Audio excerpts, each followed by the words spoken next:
xukuumadda deegaanka Soomaaliya Itoobiya oo karaar gelinaysa horumarka baaxadda badan ee ka socda deegaanka ayaa waxay xukuumaddu dadaal xooggan gelisay sidii agabka ka qayb qaata horumarka looga keeni lahaa dalka dibaddiisa waxaana waqti xaadirkan xukuumadda deegaanku ay dalka dibaddiisa ka soo iibisay 60 loobeyd oo ah gaadiidka xambaara qalabka culus ee loo adeegsado mashaariicaha muga waaweyn oo horey kaabineedka deegaanku ay go'aamiyeen in la soo gado waxaana loobeydaradan ama gaadiidkan xambaara qalabka culusi ay qayb lixaad ka qaadanayaan karaargelinta mashaariicaha muga weyn ee ka socda deegaanka ee laga jawaabayo su'aalaha horumarineed ee bulshada waxaana 60 loobeyd yihiin kuwa casri ah waxaana loo adeegsan karaa dhinacyo badan oo rarka ah xubin matalayay shirkadda Salma Group ee soo iibiyay qalabkan culus ayaa tilmaamaya qalabkan iyo faa'iidadiisa alxamdulillah waxaan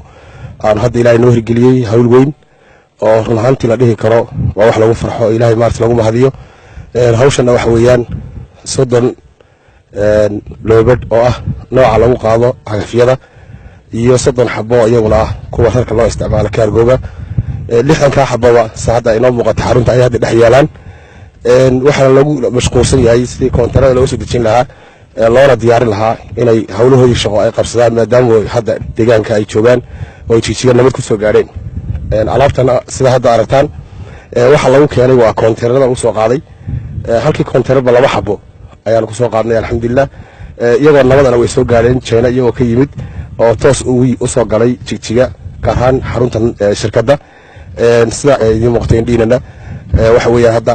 koontarada waa laga gurayaa marka koontarada laga gurana waa la bilaabaya xilxilkii waa la bilaabaya kadibna waxa maartay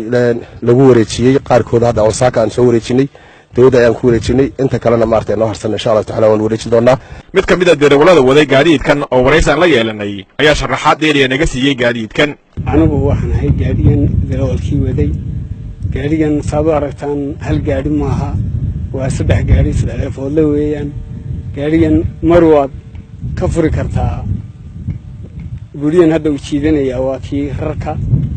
rarka marka u baahato haddana waxaad qaadanaysaa kii cagafyadii waxa qaadayay haddana waxaad qaadanaysaa booyadii markii shidaalka ama biyaha loo baahdo yaad ku jiidanaysaa marka gaadigan saado aragtaanba waa 3 foodle hal gaadi maaha